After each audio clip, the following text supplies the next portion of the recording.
Tu penses certainement qu'avoir un diplôme de santé publique se limite uniquement à travailler dans les hôpitaux, travailler dans les ministères de santé publique.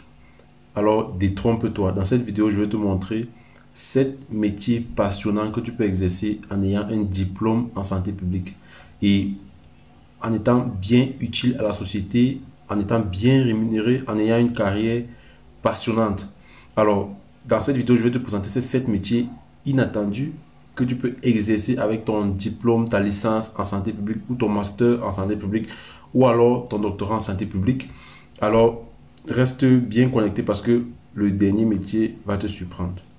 Bonjour à toi et bienvenue sur Parlons de santé publique. Dans cette chaîne, on parle on a un contenu qui est lié à la santé publique, on développe les concepts liés à la santé publique, on parle de nos différentes expériences en santé publique et on parle également de l'actualité sanitaire, on donne également des conseils aux étudiants, à ceux qui font dans cette profession qu'est la santé publique. Alors, ce que tu dois savoir, c'est que la santé publique, c'est devenu un des domaines qui est le plus polyvalent, okay, qui est le plus riche en termes d'opportunités professionnelles, en termes de développement de carrière.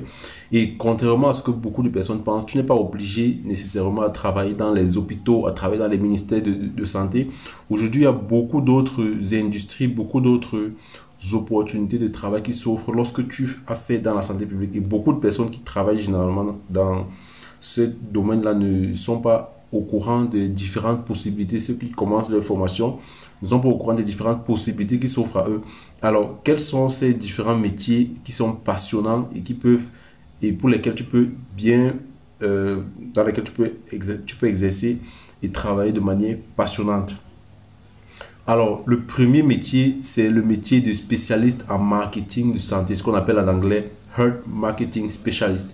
Alors, ça, c'est un métier qui va consister à mettre en place des campagnes de communication pour promouvoir la santé publique et les produits de santé. Généralement, il y a des industries qui lancent un produit et recherchent un spécialiste en marketing de la santé, c'est-à-dire une personne qui va travailler pour cette ONG, pour cette entreprise pharmaceutique, pour cette start-up, pour cette industrie et qui va montrer, qui va faire la promotion du nouveau produit au niveau de la population. Donc, le rôle ici sera, par exemple, de montrer comment est-ce que le produit peut être utile pour la santé, de communiquer, de faire en sorte de mettre en place des campagnes de sensibilisation, de mettre en place des outils de marketing digital pour influencer le comportement des personnes. Donc, vous allez créer, par exemple, des campagnes de sensibilisation. Si le produit en question se porte, par exemple, sur la vaccination, vous allez mettre en place des campagnes de vaccination sur la vaccination, sur l'hygiène, sur la nutrition. Ok, vous allez utiliser des outils de marketing digital, par exemple, mettre en place des publicités sur les réseaux sociaux, ok, pour toucher plusieurs personnes. Donc, ici, c'est un métier qui va vous faire créer beaucoup de contenu, ok, et pour cela, vous devez avoir des compétences en communication, parce qu'il y a des personnes qui ont de très bonnes compétences en communication, qui savent s'exprimer de manière assez, voilà, de manière assez simple et facile. Alors ça c'est un métier qui est fait pour vous. J'ai eu pendant ma formation, notamment à l'université de Boya, j'ai rencontré beaucoup de personnes qui avaient des facultés, des capacités de s'exprimer de manière assez facile. Okay? Et ce genre de personnes-là peuvent facilement travailler dans ce genre de métier, okay, qui va nécessiter beaucoup de compétences en communication, okay, en marketing digital, en gestion de projet. Okay. Pour ça aussi, vous devez avoir des connaissances en l'utilisation des réseaux sociaux. Okay. Comment est-ce que vous pouvez analyser les données pour pouvoir cibler ceux vers qui vos messages vont se diriger. Donc ça, c'est un outil très intéressant qui peuvent être payés entre 35 000 et 70 000 $ par an selon l'organisation. Alors, le deuxième métier ici, c'est le métier de data analyst en santé publique. Alors, data analyst, c'est Public Health Data Analyst, c'est-à-dire le spécialiste en analyse des données de santé publique.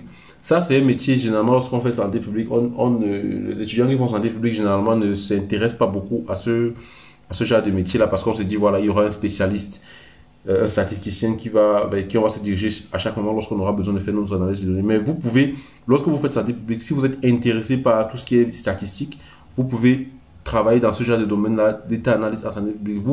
Votre travail, c'est de collecter, de traiter, d'analyser les données afin d'aider à prendre des décisions stratégiques. Alors ça, c'est l'un des métiers qui est le plus demandé en 2024 parce que la collecte des données, vraiment la base en santé publique parce qu'on ne peut pas prendre de décisions importantes si on n'a pas des données solides sur lesquelles on va appuyer notre prise de décision. Donc, ça, c'est un rôle qui est recherché beaucoup, de plus en plus par des hôpitaux, par des ONG, par des gouvernements dans tout le monde entier. Donc, si vous avez des compétences en data analyst, alors ce genre de métier est fait pour vous. Et pour cela, vous devez avoir des compétences en utilisation des logiciels comme Python, comme R, comme SPSS, Excel avancé. Donc, et ça, c'est très intéressant si vous vous focalisez dans ce genre de domaine-là pour mieux enrichir votre apprentissage. Ce sera très passionnant pour vous. Ça, c'est payé généralement de 40 000, 90 000 dollars en fonction des profils, en fonction de votre expérience et aussi en fonction de l'organisation pour laquelle vous travaillez. Alors, le troisième métier, c'est le métier de responsable santé et bien-être de l'entreprise. Ça, c'est un métier dans lequel vous devez vous occuper de la santé physique, de la santé mentale des employés. Et beaucoup d'entreprises de nos jours se préoccupent de la santé mentale, de la santé des employés, ce qui fait en sorte que vous allez chercher à développer des programmes de bien-être pour améliorer la santé des personnes, c'est-à-dire vous allez mettre en place des stratégies, mettre en place un ensemble d'activités qui vont faire en sorte que on puisse réduire le stress au travail de ceux des employés et de prévenir en fait le burn-out. Et beaucoup d'entreprises également, notamment en Europe, recherchent des personnes qui peuvent mettre en place ce genre d'activité. Si vous avez un profil de psychologue, vous pouvez parfaitement travailler dans ce genre de domaine. Alors, le quatrième métier, c'est le métier de consultant en politique de santé. La politique de santé, c'est un domaine intéressant parce que vous allez ici aider les gouvernements, les institutions, les organisations internationales à pouvoir concevoir, eux, leur propre politique de santé en fonction des politiques de santé nationales et africaines ou alors européennes. Et vous pouvez élaborer des plans nationaux de réponse aux épidémies, vous pouvez élaborer, analyser les impacts des politiques de santé sur la santé des personnes. Par exemple, l'introduction des nouvelles lois sur le tabac, quel est l'effet que cela aura sur le comportement, sur la santé des personnes. Ça ce sera votre job. Vous allez conseiller les décideurs politiques. Ça c'est un domaine très intéressant et c'est généralement bien payé. Et ça exige aussi beaucoup que vous ayez des compétences en économie de la santé parce que vous savez, l'économie de la santé est très liée à la politique de santé. Donc, vous pouvez recevoir 50 000 et 100 000 dollars par an lorsque vous travaillez dans ce genre de domaine-là. Alors, le cinquième métier que je voulais partager avec vous, c'est le métier d'analyste au sein des organisations internationales. Alors, ça, c'est un métier dans lequel vous allez travailler pour des entreprises qui recherchent généralement des professionnels qui sont capables d'analyser les problèmes de santé mondiaux, de proposer des stratégies d'intervention. Vous allez évaluer les systèmes de santé dans les pays en développement, vous allez collecter les données sur la mortalité maternelle, les données sur la vaccination. Vous allez développer, vous devez avoir des compétences en évaluation de projets, en communication en entreprise pour pouvoir avoir ce genre de boulot là. Mais c'est des boulots également qui sont de plus en plus demandés, mais qui ne sont pas connus de la plupart de ceux qui font dans la profession. Donc, c'est payé également 50 000 120 000 dollars par an en fonction de votre expérience et en fonction de l'organisation pour laquelle vous travaillez. Alors, le sixième métier, c'est le responsable santé environnementale. Alors, ça, c'est l'un des métiers qui est le plus méconnu de ceux qui font santé publique, responsable santé environnementale. Ça, c'est un métier dans lequel vous allez essentiellement travailler dans l'analyse des risques environnementaux, l'impact que ces risques environnementaux peuvent avoir sur la santé humaine, et comment est-ce que vous pouvez mettre en place des régulations pour pouvoir prévenir ces risques environnementaux. Ça, c'est absolument génial. Si vous avez un profil de biologiste, ou alors un profil d'épidémiologiste, ça, vous pouvez également travailler là-dessus parce que vous allez analyser ce qu'on appelle les agents pathogènes, la présence des agents pathogènes dans l'environnement. Et ça, c'est très intéressant, surtout si vous avez un profil de biologiste ou d'épidémiologiste. Vous devez avoir des compétences en toxicologie, évaluation des risques environnementaux. Et c'est également un métier qui est bien payé entre 40 000 et 100 000 dollars par an. Donc, ça, c'est un très bon métier. Alors, le dernier métier que je voulais partager avec vous, c'est le métier de spécialiste en communication de crise en santé, ce qu'on appelle souvent aussi communication de risques et engagement communautaire, la CREC.